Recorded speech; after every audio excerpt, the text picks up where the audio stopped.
Portland, Oregon lies within the traditional homelands of the Multnomah, Oregon City Tumwater, Watlala, and Clackamas Chinooks, and the Tualatin Kalapuya peoples, who were relocated to the Grand Ronde Reservation under the Kalapuya Act of 1855, a ratified treaty, also known as the Willamette Valley Treaty of 1855.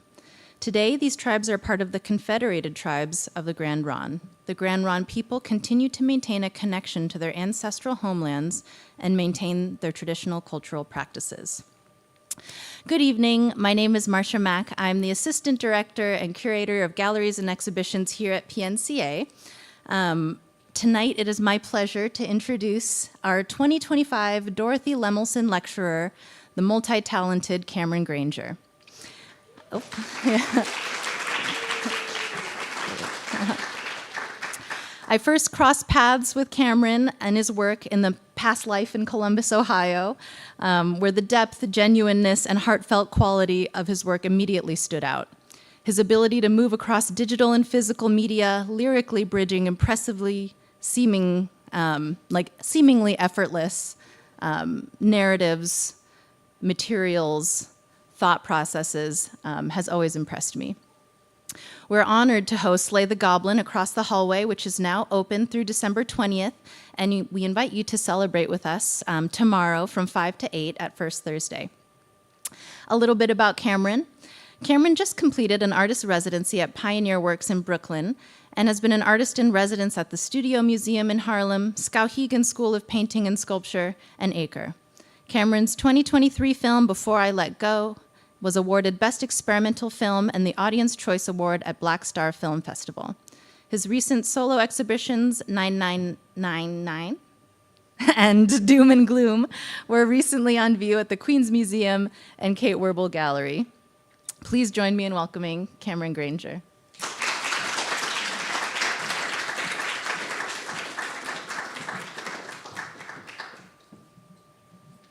Hello. Thank you. Thank you. Thank you for being here, everybody. I am really excited to be here. I got the jitters a little bit. I'm a little nervous, so bear with me. But it has been really, it's been such a gift to be here. This is my first time in the Pacific Northwest. This is my first time in Portland. So it's just been a real treat to get to come out here for my creative practice. Everyone's been so kind and welcoming since I've been here, and just very supportive and joyful about the project and offering their support, and it's been really amazing. And I just feel really grateful to Marcia for inviting me in the first place. Yeah, thank you so much for the support and excitement, and yeah, I'm very excited for y'all to see the show if you haven't already. So today, this talk, it's a little bit of a weird one. We're gonna get there together. I'm gonna talk about kind of the more sort of I'm gonna go kind of in a high level view of the thematics of the exhibition, the things that sort of inspired the work and what I'm sort of trying to question and grapple with. And then I'll talk sort of more specifics about the film in the exhibition, which is sort of the centerpiece of the work. So if you want to talk about the drawings or prints that are in there, just find me after and we can get into that. But yeah, let's get into it. Okay. I'm going to start, I like to always start with a little video to set the pace, set the tone. So I'm going to play this. This is a excerpt from the film Space is the Place. It revolves around Sun Ra and his orchestra. It's a sort of hybrid documentary that goes into a lot of the thematics and ideas that are in their work as really singular musicians and artists. What are you? I mean, we don't know that. Is he for real? He might have something going for him. Yeah, we sure do. What kind of shoes is that you got on your feet? Yeah, walking around all these funny clothes. Shoot, I know I'd probably take off running. I seen somebody walking down the street coming, talking all that mess to me, talking about going to outer space. What is that? Yeah, I mean, yeah, what it is. That's what it is. What it is. That's my television. We don't know what you are. How do you know I'm real? Yes. I'm not real. I'm just like you. You don't exist in this society. If you did, your people wouldn't be seeking equal rights. You're not real. If you were, you'd have some status among the nations of the world. So we're both myths. I do not come to you as a reality. I come to you as the myth, because that's what black people are, myths. I came from a dream that the black man dreamed long ago. I'm actually a present sent to you by your ancestors. I'm gonna be here till I pick out certain one of you to take back with me. What if we won't come? You gonna make us come? Then I'm gonna have to do you like they did you in Africa. Chain you up. Okay.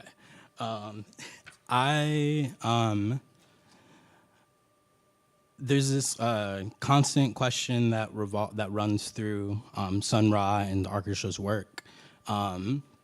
It's this interrogation of reality and a recognition of it as something that is constructed or fabricated by people that don't see people that look like me, don't see or care about us or many marginalized people. The world built around us has been built by people that either don't care about us at best or at worst want to see us dead. As sort of like this, there's this they question in multiple songs, if you're not a myth, whose reality are you? If you're not a reality, whose myth are you? And these are kind of some of the central questions that I was going into Slay the Goblin with. So there's a world that's being constantly built around us. It happens through very explicit ways, like political policy, economic policy, access to food, zoning laws, things like that. But it also happens in quieter, more implicit ways too, like our social dynamics. Who is seen as desirable, who is seen as dangerous, who is seen as outsider or other, right? This is a process called cultural domination. And it's this process where a ruling class manufactures consent for domination of others by influencing how we think, see, and engage with the world. It's a sort of colonization of our imaginations. And this colonizing of the mind works to dictate what is and isn't possible in the world, what sort of ideas or groups of people or cultures are welcome and are not here. And this process is enacted through our music, movies, our TV shows, our educational programs, and what we're going to talk about today, video games.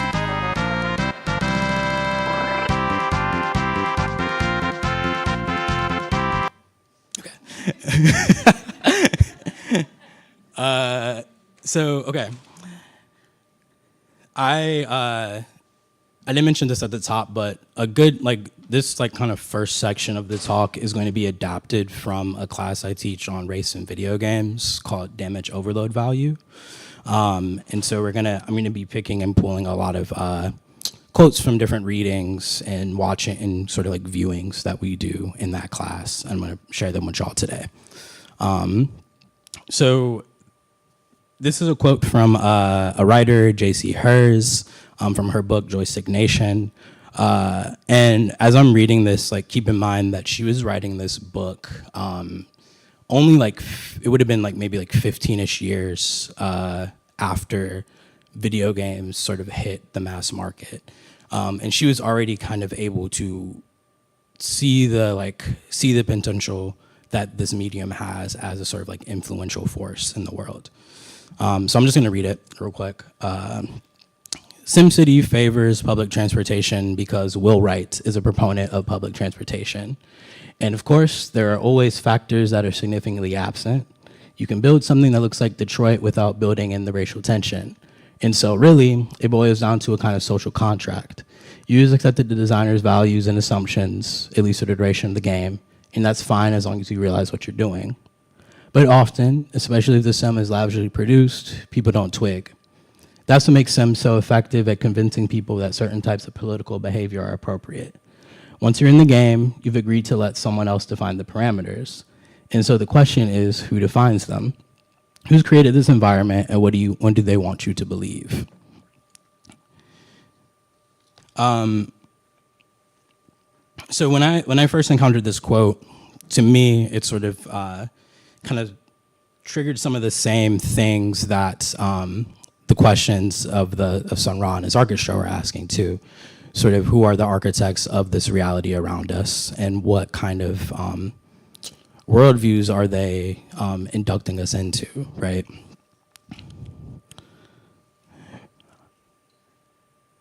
With Slay the Goblin, I'm really trying to think about this, like who's created this environment and what do they want you to believe? In these digital worlds we create, they can really be anything, right? And so why is it so often that I'm talking like, and again, when I'm talking about games, I'm thinking of very like specific kind of big budget games, like your Call of Duties, your GTAs, things like that. Why so often do these games often tend to replicate the same biases and ideologies that, excuse me, drank water really fast before this and I got a little burpy. So why is it so often that in this medium that can really like imagine any kind of world, why is it so often that the same kind of biases and othering sort of logics get imported into these objects, right? And what does that mean for those of us that like to play them as well, right? Okay, so these biases can manifest in a few different ways in games. They can manifest in more sort of I think the most common way that you see these is in this sort of representational or aesthetic ways, like in character creators. I'm gonna play this clip from a YouTuber that I really love, Tunari. There's some explicit language in here, just so you know. I hope that's okay. Not only did they forget about Dre, they forgot about everybody else. So we gonna go ahead and scroll through these hairstyles. Oh my God. You're finished. See, I ain't gonna say too much, but ain't it crazy that the only hairstyle that could pass as a black hairstyle, you have to get by telling people you're a troublemaker? A rebel? For life? You got me fucked up, nigga. These niggas got the... Okay.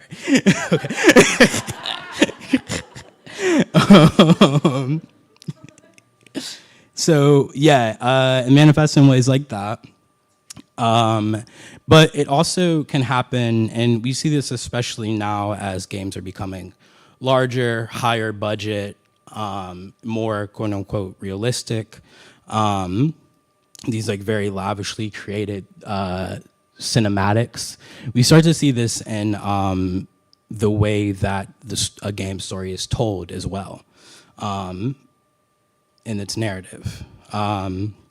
It's very like kind of like it's very low hanging fruit to talk about Call of Duty. It's so much so that I don't want to spend too much time on it. But Call of Duty is also it's been the best selling game franchise in America since I was in like high school every year. And so I think it's important to talk about it. It's one of our, for better or for worse, it's one of our main, like our country's main cultural exports. In these games,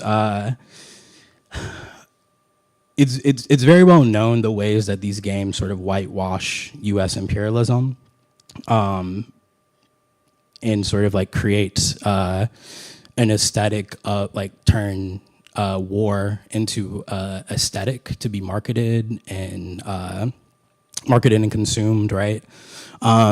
And I think like for me, one of the most like sort of dangerous things that I find with these games is this way that it justifies the U.S. imperial project, or really Western imperialism as a whole.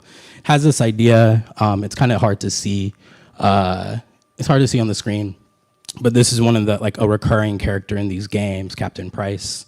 And one of the things he says constantly is, we get our hands dirty so the world can stay clean. That's the mission.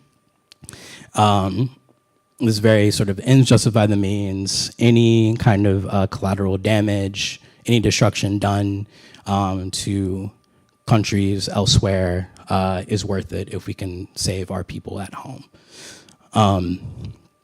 And you know, you can do with that with you, right? I'm going to talk more about that later. But then over here on the flip, I think something that is being talked about more now, but certainly wasn't really talked about. Certainly wasn't really talked about for widely at release is another series of games, The Last of Us, and how they sort of was sort of kind of whitewashing that they perform in their stories as well. The Last of Us is a series of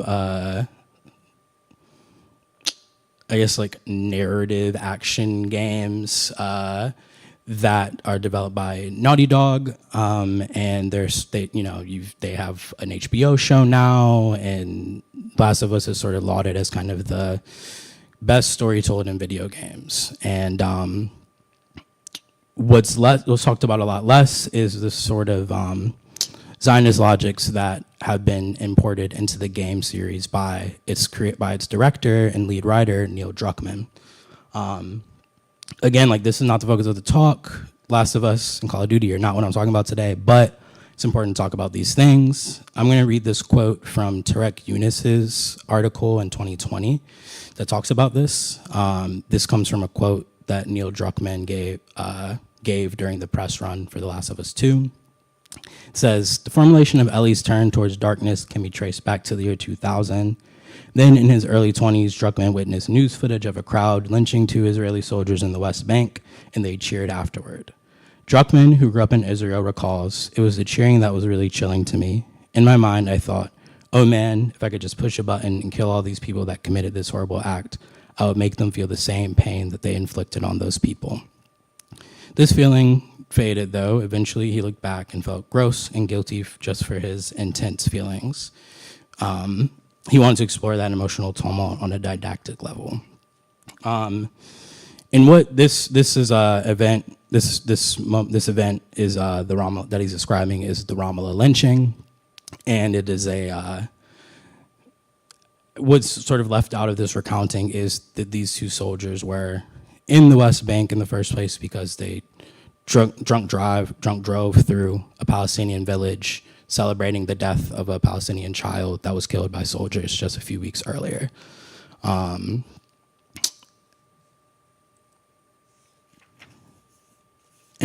we're going to talk a bit more about that in a bit, but first I want to talk about the more unique ways that games can convey meaning and ideas about the world in us and through us as players. There's the unique way that games have a very these like aesthetics and narrative are things that are not unique to video games. Many other works of art are able to convey their ideas about the world in those same ways, but with games, you have this other element of interactivity. And games also convey their ideas about the world through our interactions with them, things we call mechanics. Okay. This is my little silly diagram to talk about this. Here we have a player and a controller, right? And then we have our game. a game, until a player enters the equation, a game is sort of just a series of images and sounds and shapes and lights, right? The game, the interactivity emerges when a player enters into the equation, like here. The game prompts the player with images and sounds and lights, and the player, using their controller or mouse or phone, whatever, responds to those images and does an action. And so the game changes responding to that in turn. This creates this feedback loop where meaning is generated and ideas about the world and what's possible in it are sort of conjured up in your brain in this sort of collaborative exchange between you and the game and the developers off the sidelines.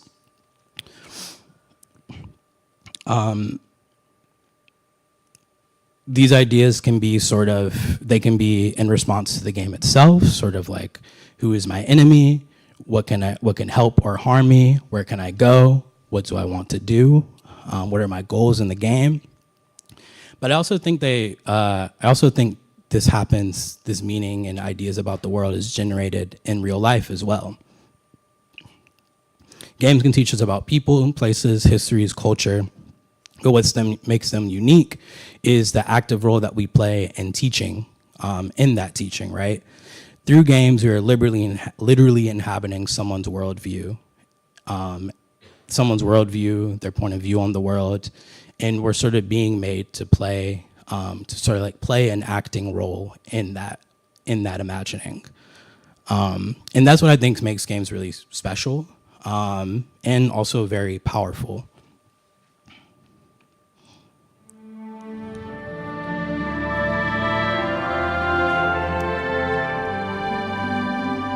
This is a bit of an interlude before we go forward. I gotta wet my whistle. Okay.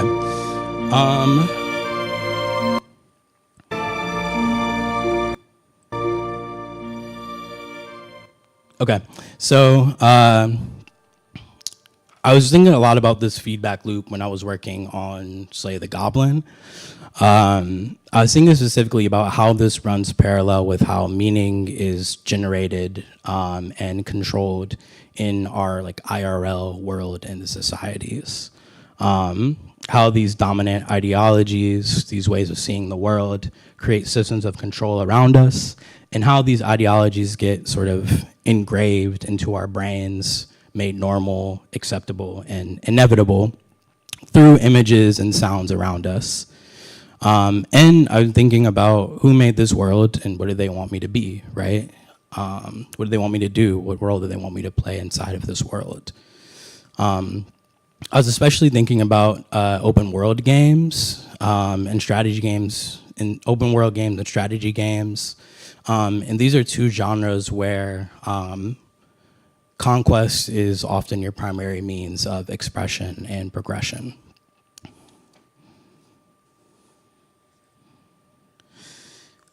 Okay, this is a quote from Sid Meier's memoir. Sid Meier, if you aren't familiar, it's kind of like a OG game dev. He was one of the lead developers on the Civilization games, and which are this very long-running series of real-time strategy games where you can play as different great figures in history and lead different armies and conquer nations, both fictional and real. I'm gonna read it. He says, "There's something magical I realized about starting from nothing. Even an empty map is still a map, full of mountains, rivers, and predetermined expectations of what the player can or can't do.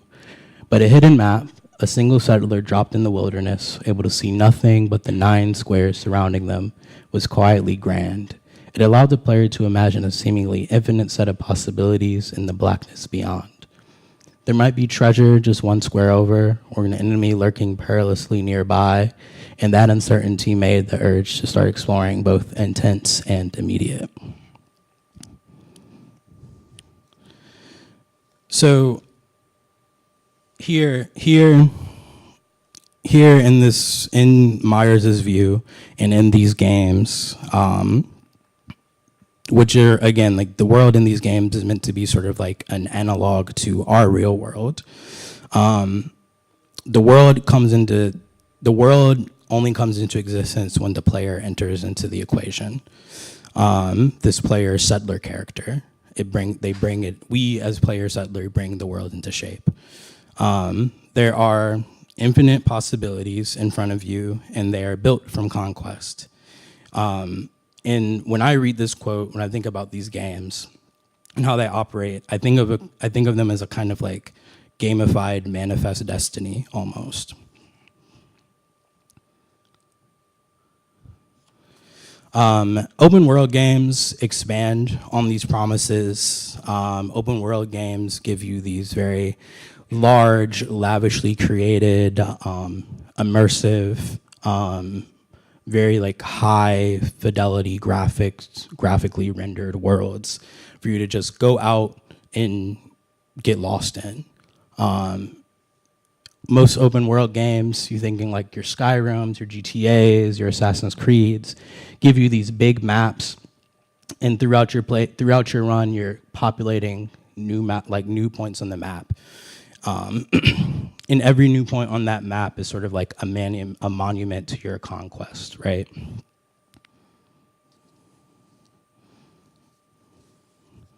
Okay. And with that, now, I would like to talk about goblins.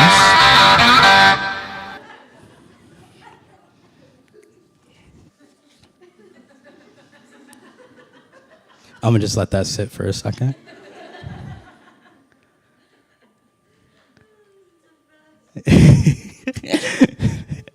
I'm glad that went over well. Okay, so all right.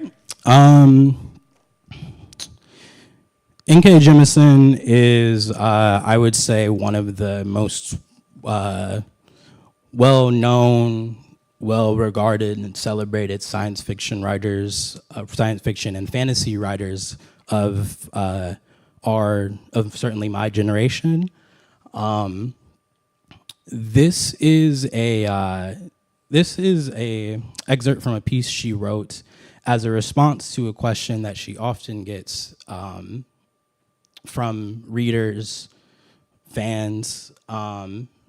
They pose to her as a Black woman that writes fantasy. They always ask her, when are you gonna write some real fantasy, like with orcs? And so she responded in this letter that I really, really love and return to often. Seriously, in most of the fantasy works I've consumed, orcs are violent, mindless, or less intelligent than human beings. They're brutal and thuggish and always chaotic evil. But these are adjectives, not nouns. All mythological creatures have a real world root. Mermaids are fish and humans. Unicorns are deer or horses plus magic, maybe with a bit of narwhal glued on. So again, what are orcs supposed to be? They're human bodies plus bad magic, minus the essence of humanity, for whatever value that essence might hold. A soul, a mind, an aestheticism, whatever. And therefore, in most fantasy settings in which I've seen ones appear, they are fit only for one thing: to be mowed down, usually on sight and without negotiation, by our heroes. Orcs are human beings who can be slaughtered without conscience or apology. Think about that. Creatures that look like people but aren't really, kind of sort of people who aren't worthy of even the most basic moral considerations like the right to exist. Only way to deal with them is to control them utterly, a la slavery, or wipe them all out.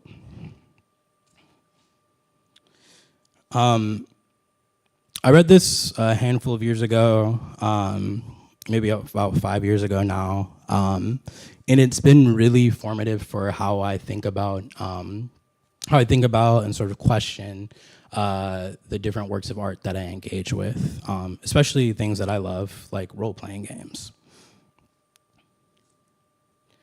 One of these that I want to talk about today is The Elder Scrolls Oblivion, which is Elder Scrolls Oblivion, if you're not familiar, is a 2007 open world role-playing game developed by Bethesda. if you're familiar with Skyrim, these are the same. This is the game that the team made before that one. Kind of like what they made before, like, you know. It's I really love this game. I remember playing it when I was in middle school and feeling very, I feel like I heard someone laugh at that when I said that. Is that like I don't know, is that an age joke? I don't know. Hey man, Oblivion was kind of it was the first open world game I ever played. I'd never really seen anything like it. It was this big, expansive world, and I felt like I got it from Blockbuster. And I remember just like for that whole week we had it, I was like locked in. I felt like I was seeing I felt like I was living in a different world. It was like, I remember saying like, games will never be this good. Like they're never gonna get this good, like again, like this is it. And low key in some ways I was right. But so I started revisiting, I wanted to revisit this game. I started replaying it again maybe about a year ago. And I got really into it because of the goblin memes that like I just showed y'all. Like I follow this account on Twitter that would repost those memes all the time. And I was like, man, this is so funny. I miss those guys. I want to see what they're up to. And so I like started playing the game again. And goblins in Oblivion are not really like, they're not very special or unique. You can take the Oblivion goblin, drop it into any one of those like descriptions N.K. Jemisin uses for orcs, and it would be pretty much a one-to-one pairing. You can't talk to them. They attack you on sight, and you're going to kill hundreds of them across your 70, 80 hour playthrough with this game. And that wasn't really something that, certainly this wasn't something I was like concerned with when I was a kid. And even at first when I was revisiting the game, I wasn't really concerned with it then either. But that was until I came upon this quest. Excuse me, hold on. I came upon this quest, this early game quest when I was playing, that revolves around this group of settlers trying to create a settlement called Cropsford. The sort of like long story short, these three lovely people are trying to create a new settlement, just a hop, skip, and a jump away from the large castle town. And they find out that it is a territory for goblins. And there are two sort of combating goblin tribes that are like vying for the land, right? And they ask you to help them get the goblins off the land so they can build their settlement. There's a few different ways you can approach it. One of them that I found especially sort of like, I don't know if interesting is the right word, but you can take one of the tribe's religious idols and plant it in the other tribe's place so you can pit the two groups against each other, or you can just kill them all. And so this is not, what was really shocking to me about this was the way that I didn't really see anything, like, I didn't really think too much about it until I was kind of going back. I remember I was looking for, trying to see what the different like rewards for the different ways to do the quest was online. And I had to like kind of like step out the game, look up and and that's when I started to see how strange it all was, especially if you have N.K. Jemisin's piece in mind about the orcs being an analog for the others, right? If we think about goblins in that same way, what does it mean for us to be tasked with slaughtering dozens of them so that these settlers can create a new settlement in their place? I guess I didn't realize, what I'm trying to say is that I didn't register how much I had bought into the worldview of the game until I had to take myself out of it. Violence is so kind of like saturated in the landscape of these systems.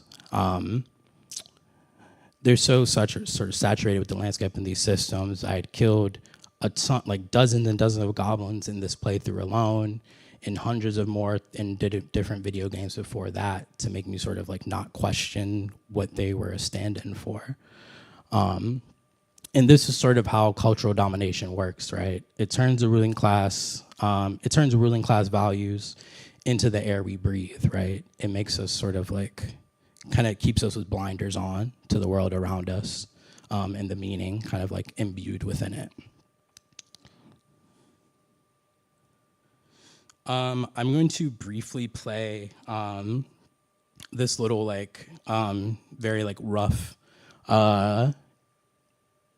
bit of footage that I put together for the Slay the Goblin film. This is the first thing I made. First thing I sent Marcia as sort of like a proof of concept about the film. Before I put this together, I wasn't sure if what I was trying to do was like actually like possible, you know, making a, at least for me, making a film with this very like old, very buggy game that crashes like every other time that you try to turn it on. So I had to put it together to see. And we ran into goblin war parties northwest of here while starting to build a new settlement. My family and I are still trying to figure out what to do. We plan to call it Cropsford. My daughter Kalia, her husband Aloys, and I came all the way from High Rock to start a new life here. Everything was going well. We had set up camp at Cropsford, and it looked like a beautiful spot. Then the goblins attacked. It was my father's dream for us all to start a new life there. He spent everything he had to buy the land. Now it all seems to be ruined. I'm worried about him. I think it'll break his heart if we can't build Cropsford. Charter from the county. Everything done official and by the book. I'm sure now that they knew all along that the hand was in goblin territory. But no matter. Who cares if a few settlers get themselves killed?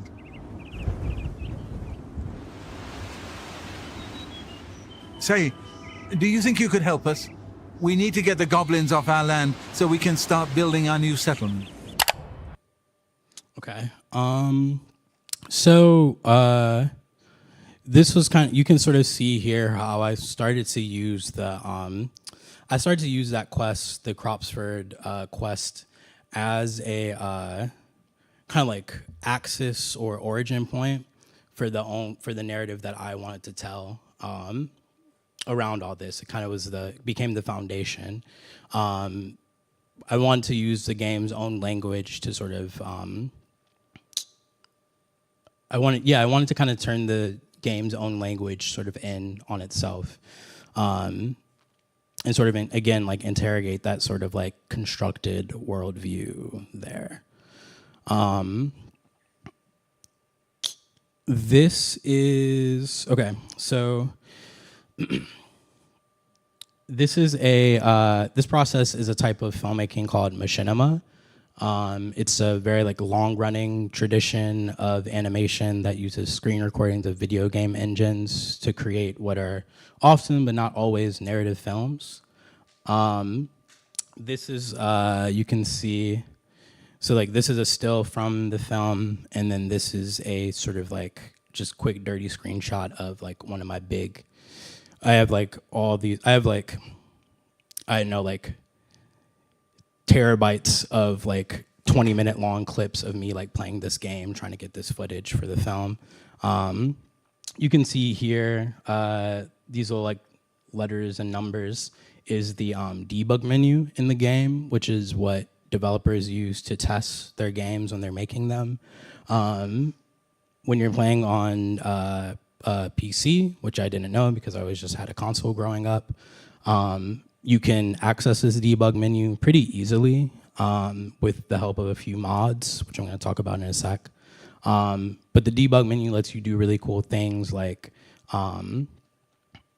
adding, like deleting and adding in different like models and things to the game. You can freeze characters in place by turning off their AI. You can do really cool stuff like running, like breaking sort of like the geometry and architecture of the world. Like I have this goblin walking on air here. So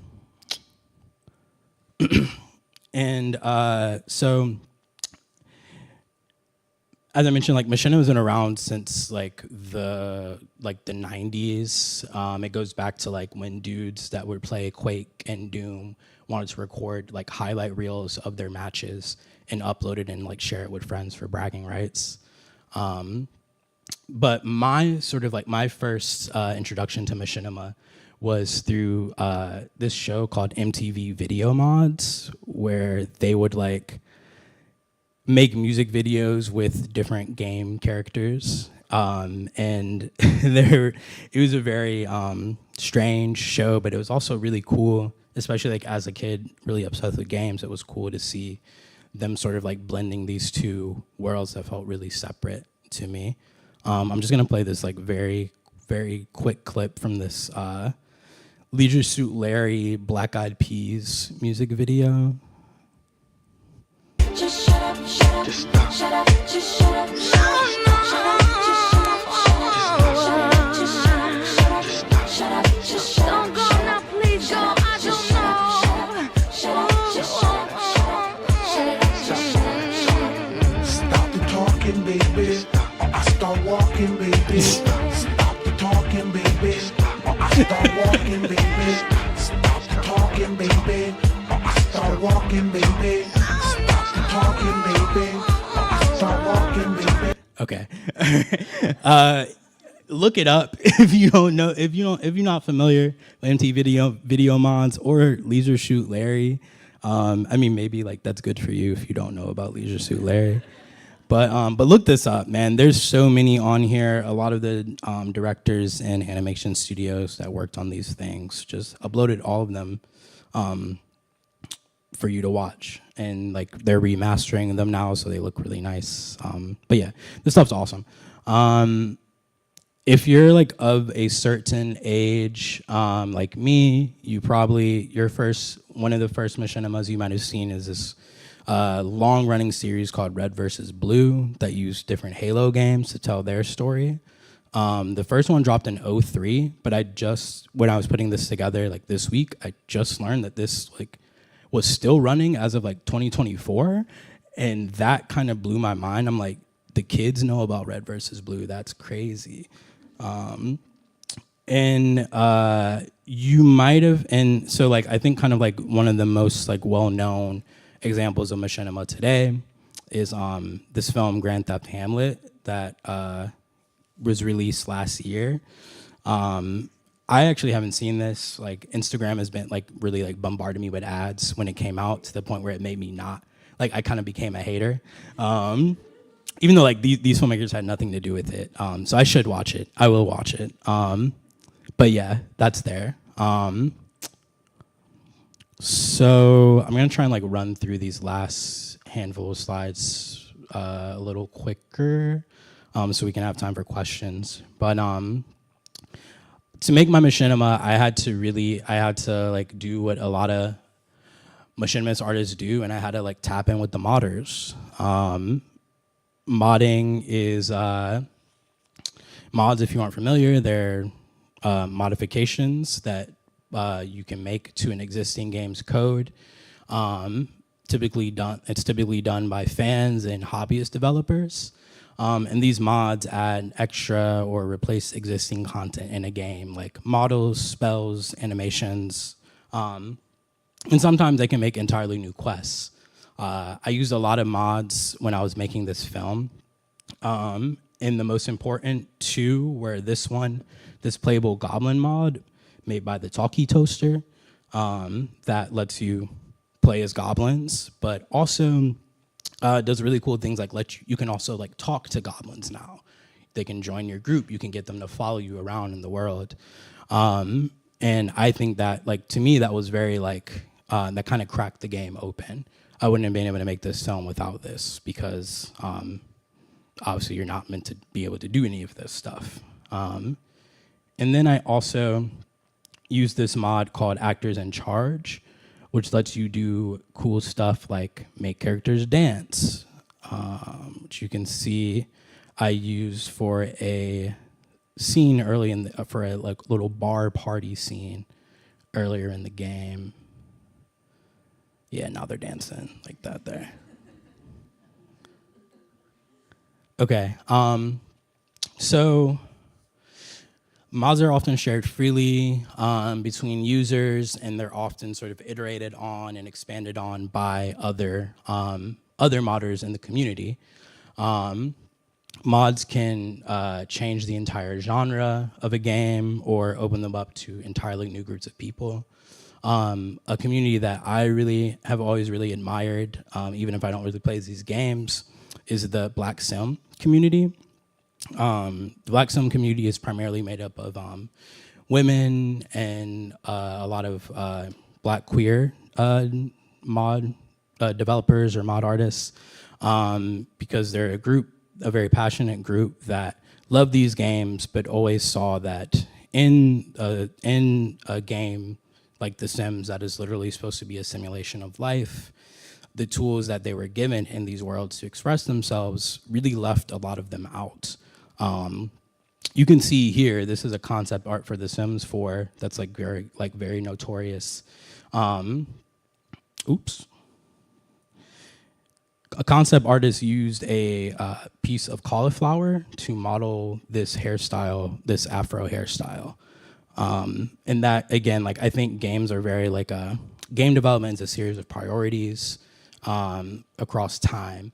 And it's always very easy to look at a finished game and see what was prioritized and who was prioritized, what was prioritized, and what wasn't, right? So these modders made their own stuff, and these are some of the user-created mods showing a variety of skin tones, hairstyles, textures that a lot of my friends exclusively only play the game using these mods now. This is a quick little like GIF of these. I had to use what's called the construction kit for this film. It's sort of like a packaged kind of like sandbox editor tool with Oblivion, where you can sort of like, kind of like, it feels like playing with a Lego set almost to make your own mods. And for the end of the film, I kind of like was sort of like a very quick and dirty version of my own mod where I wanted to create a world without these like settlements and sort of like imperial monuments. And that's sort of like how the film concludes, with a kind of like erasure of the existing world. Okay, I think that, so,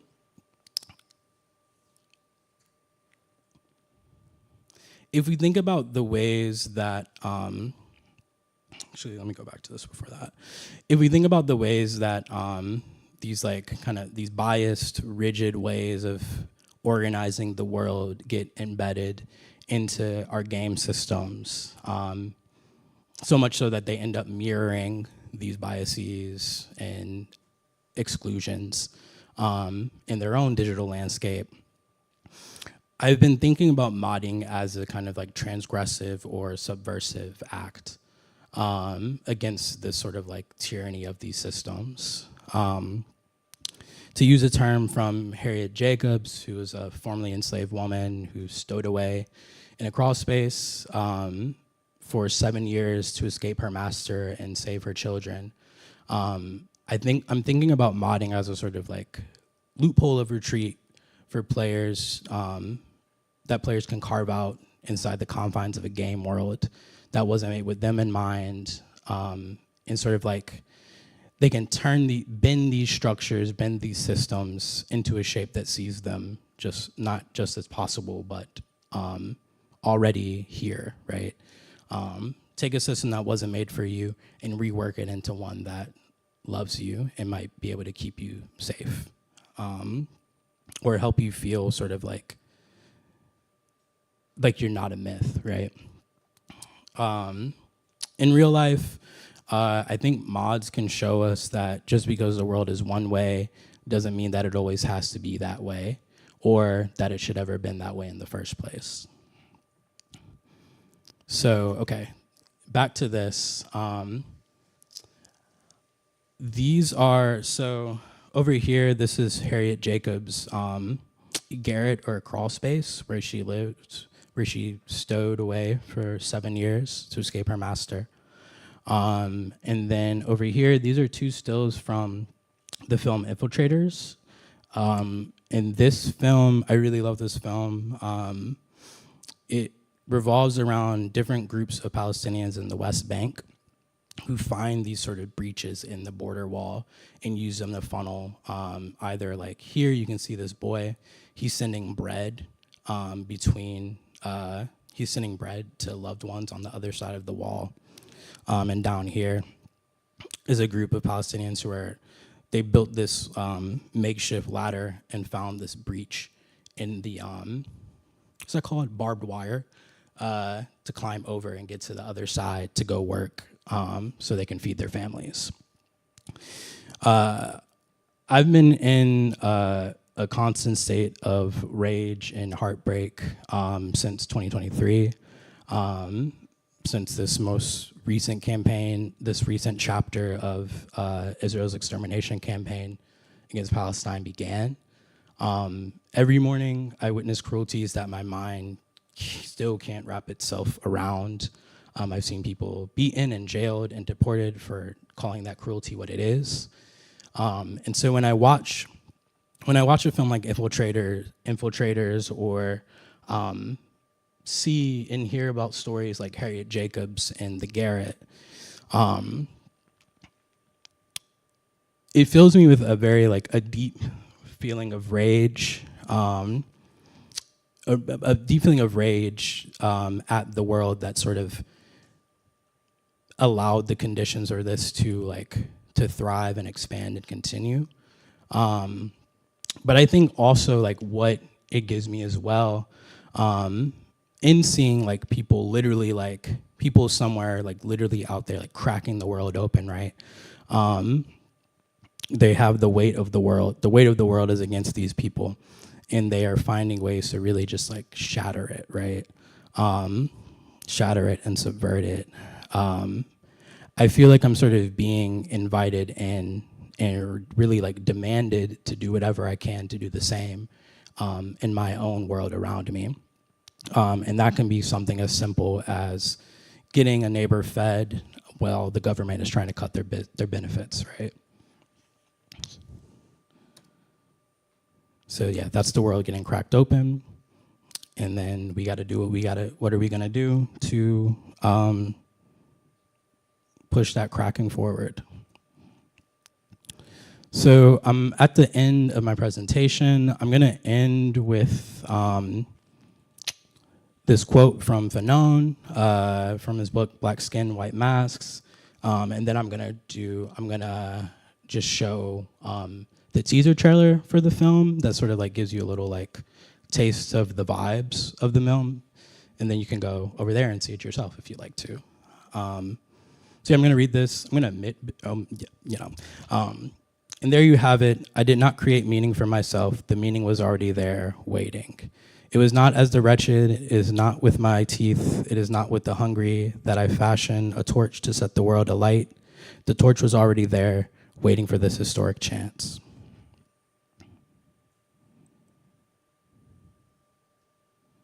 Okay. Flush against the veil, I sing.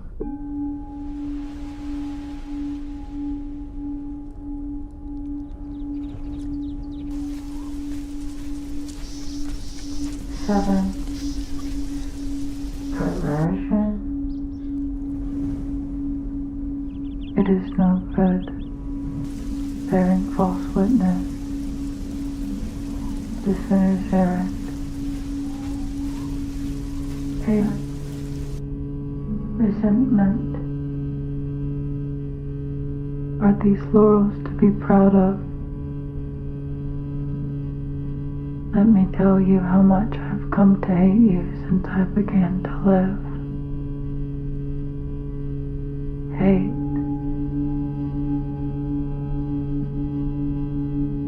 Hate.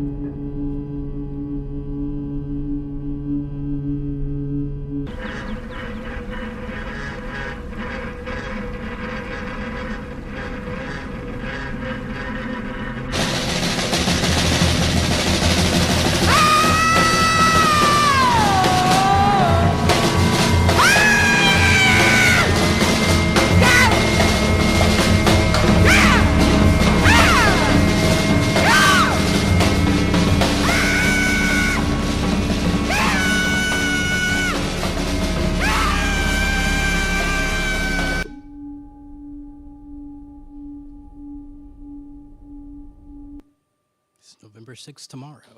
All right. Thank you. Oh yeah, now we're gonna do questions.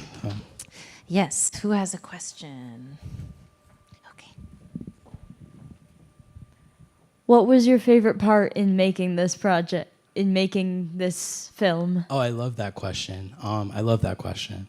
I mean, I think my favorite thing would just sort of like, I wish I didn't have a lot of time to talk about this in the talk. But I think it was really cool seeing how like my, cause I'm a filmmaker, like I make like films with like, I go to places and make films with a camera normally. And making in this way, like fully on my computer was very different, but it was really exciting to see the ways that like, my like IRL kind of filmmaking sensibilities were translating to this video game. Like I had to do certain things, like I had to really like negotiate with the game. I had to really like build a very like intimate relationship with this game, like learning where like how does the sun work here? Like does it go, because it's an open world game and it has its own sort of time cycle. So I'm like, when is sunset? And so it was like literally went to an area and kind of just like hung out there for like the day cycle of the thing. And you can skip time and things, but like I didn't want to miss the prime moment, so I had to like really just watch the game clock. And I'm seeing like, okay, like, oh, it actually does like, what is it, rise in the east and set in the west here. Is that backwards? That, you know, it does the same thing that real life sun does. But then I'm like, okay, like how do shadows work here? How does light go through the leaves, or how do the leaves work? It was just a lot of sort of like, it felt like learning to see again, but in this very like new kind of way. And then also like learning things like, oh, like I can't make goblins dance like I can make the human characters dance, because goblins have different actual skeletons in the game than humans do. So they can't animate like humans do.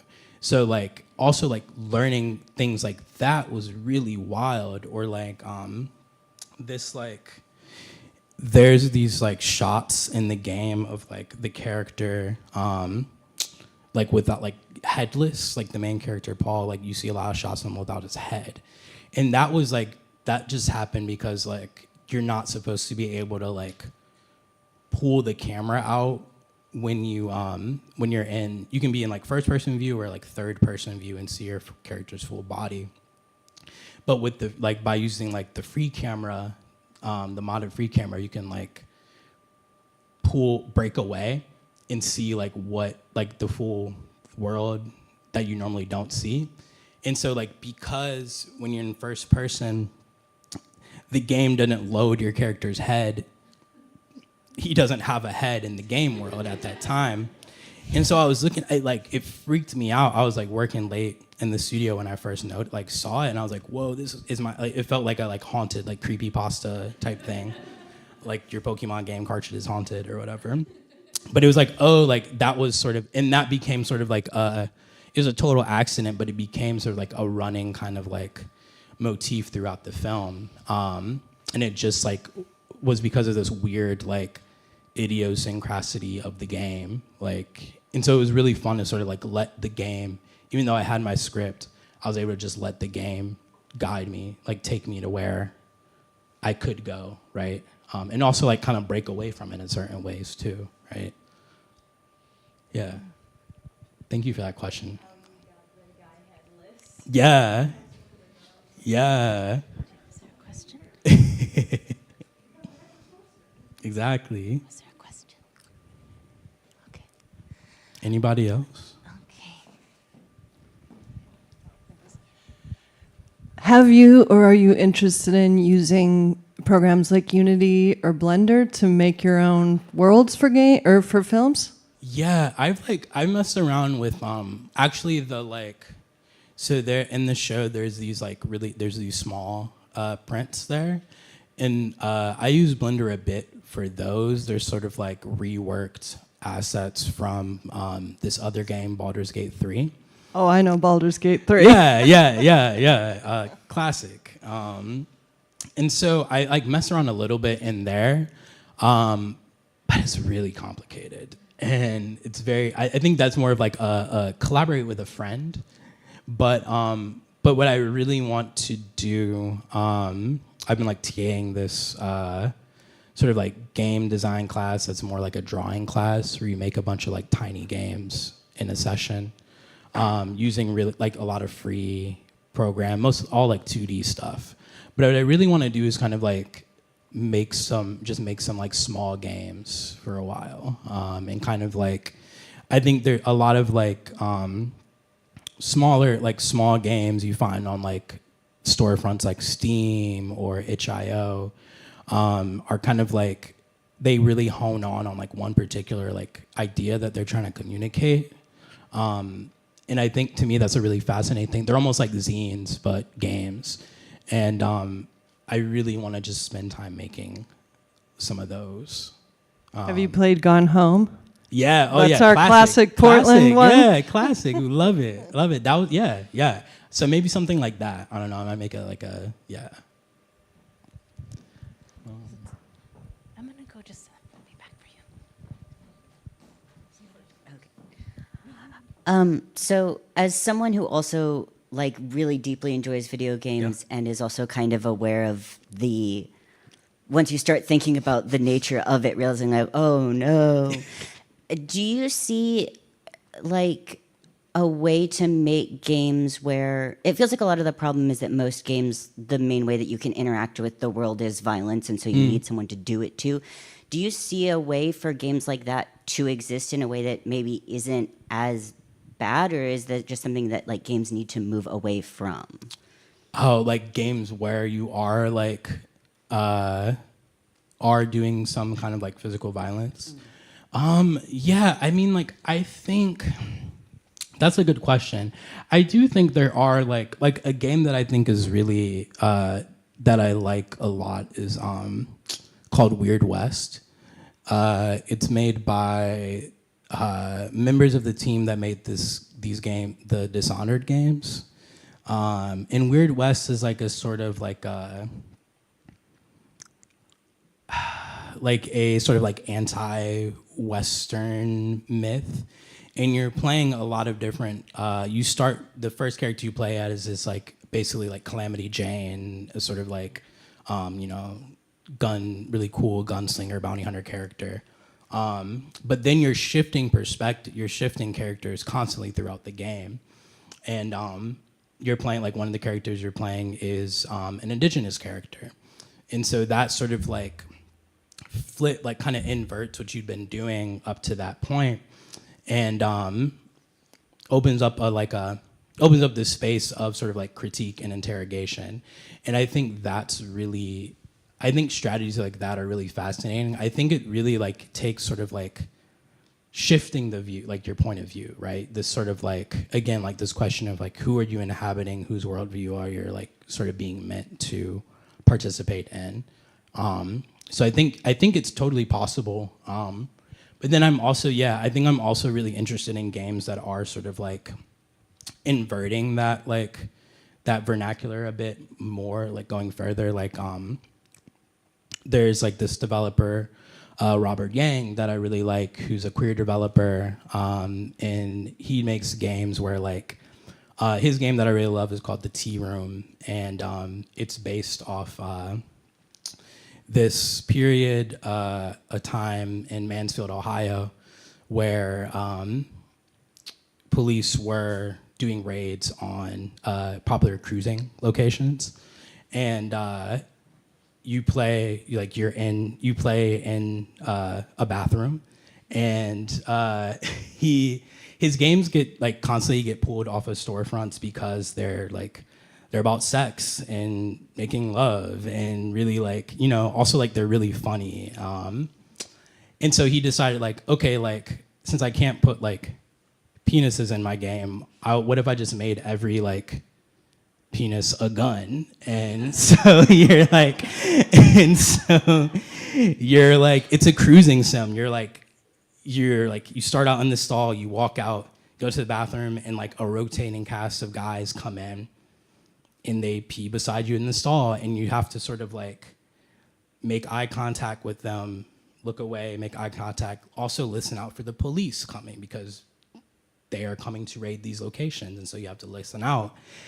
But again, like when you like make that mode of eye contact, what happens is when he pulls his pants down, a gun comes out instead of something else, and you are performing, you know, fellatio with a gun, and it is a really like, in a lot of the motions you're doing in the game are sort of like an analog to different types of like, you know, sexual things, but also like you're doing a lot of like the same movements that you would do in a more like traditional like shooting game or something like that, or action game.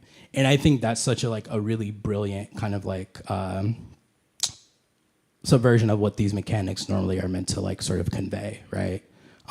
So yeah, those are two kind of like ways that I see things going, and that like both equally excite me. But yeah, highly recommend Robert Yang. All his games are like pay what you want, or like $5 at most. Anyone else? First of all, thank you for the talk. I really appreciate it. That was dope. Thank you for I appreciate coming. it so much. Second of all, I have two small questions. You mentioned you teach. I didn't get to read up on you. I wanted to know where and what. Yeah, I teach periodically with the School for Poetic Computation, which is a very weird artist-run school that's been around for years. And they typically reach out to like artists or like arts and tech type people, and ask them to propose a class, and it can really be whatever you want. I have a friend, Olivia Ross, who teaches a class called Advanced Secret Keeping, which is all about sort of like digital security and subverting surveillance structures. And yeah, in my class, damage overload value was sort of like more like discussion, lecture-based class, lecture and sort of like reading, watching based class about race and video games. In this class that I'm TAing on now, it's called 100 Games Later, and that is led by Blake Andrews, who's like a indie game dev who does really like small, strange games. And yeah, it's very, very cool, like game drawing class, learning about a lot of tiny engines quick. SFPC is cool. Like the classes, they offer a lot of scholarships for their classes. So the classes can be expensive, but 9 times out of 10, you're gonna get a scholarship for it. And they also work really well with people if they need to be on a payment plan or something like that too. And they do classes every like season for about 10 weeks at a time. Highly recommend them. They're based in New York, but all the classes are on Zoom, so you can take them for anywhere. Dope, thank you. The second quick question I had is, I am interested in like your citations and whatnot. Yeah. Would it be possible to get your email after this so I can like just be like, hey, I need this? Totally. Yeah. Dope, absolutely. thank you. Yeah, absolutely. Did you still have your question? These are great questions. Thank you, everybody. They want me to read it for them. Okay, so the question is the opening dialogue of the trailer a reference or quote of the short story, I have no mouth and I must scream? Yeah. Well, okay, so that's actually that like the lyrics from that opening bit are from like I'm not an Ethel Cain fan, but that's from an Ethel Cain song. I don't love Ethel Cain, but like I'm like, oh yeah, this is it right here. I love this voice. And so yeah, it uses that is the like where she's pulling that from. And then like so like the audio that kicks in on the second half is that those screams are from Abby Lincoln from a song Triptych. Abby Lincoln and Max Roach, a song called Triptych. And that's where all that like screaming comes from. I like to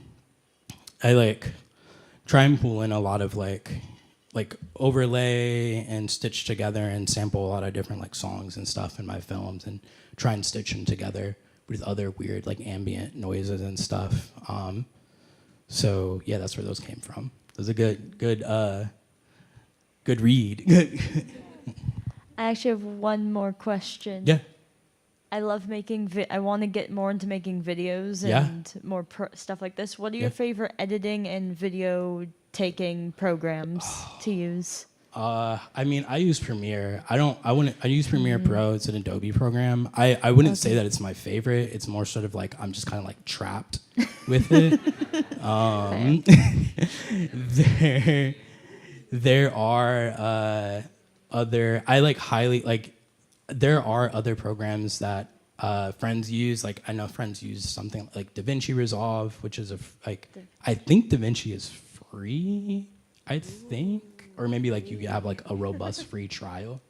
I don't know how to use it, but like people, I think a lot of like industry types use that sometimes. I feel like there's others. But you know, I'm also like a very like high proponent of like pirating things.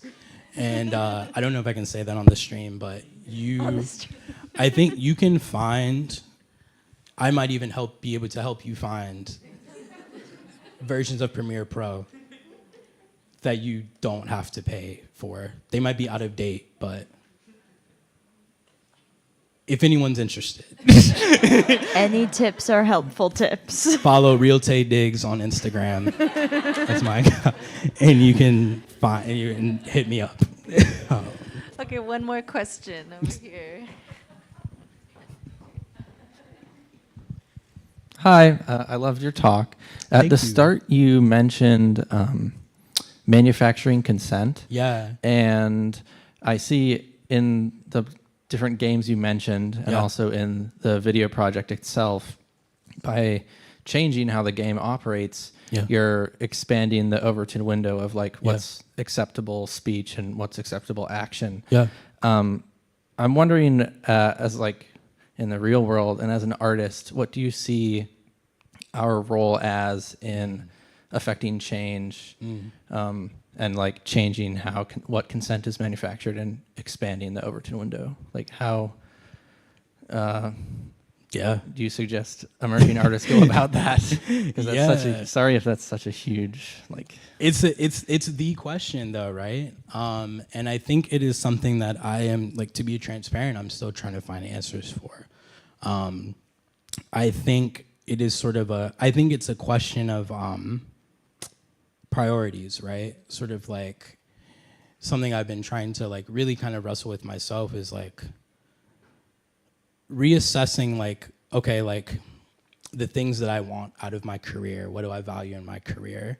Where do I want my work to be seen? Like what do I, like how have I sort of like tied myself to institutions and structures and sort of like value systems that are made by people that don't love me or my communities. So like, I think like maybe just like the best thing I can do is just give an example of like how I've tried to like do this. I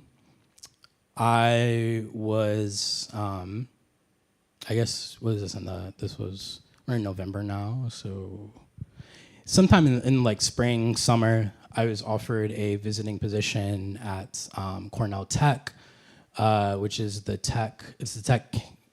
New York campus of Cornell University. And I was like offered sort of like an artist in residence position there. It would be a sort of like a semester-long position, a good amount of money. And I ended up turning it down because once I started actually doing research on it, on Cornell Tech, I found out that Cornell Tech is short for Cornell Technion, and the Technion is Israel's sort of like their chief kind of like scientific institute. It's where they create the bulldozers. The research that the Technion has done is like they create the self-driving bulldozers that level Palestinian homes. They create weapons, blueprints, and diagrams for Elbit Systems, one of the main Israeli arms manufacturers. And so like as I started to think about that, it would be like I am doing an art residency at Lockheed Martin, essentially. And I had to weigh sort of I had to weigh my priorities. I am kind of like, I appreciate that.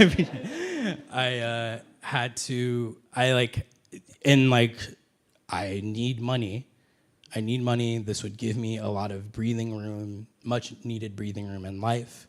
It would get me closer to some of these accolades and achievements that I wanted to achieve. But also like, would I be able to sleep at night? Would I be able to tell my friends what I'm doing?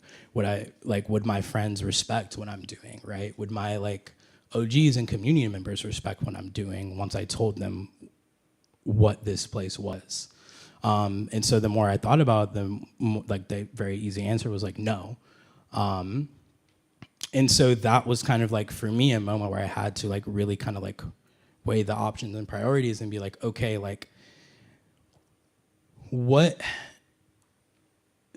how far am I going to let myself be entangled in all of this, right? Knowing what it is, again, like manufacturing consent for it is sort of like, if you go and read articles about the Cornell Tech,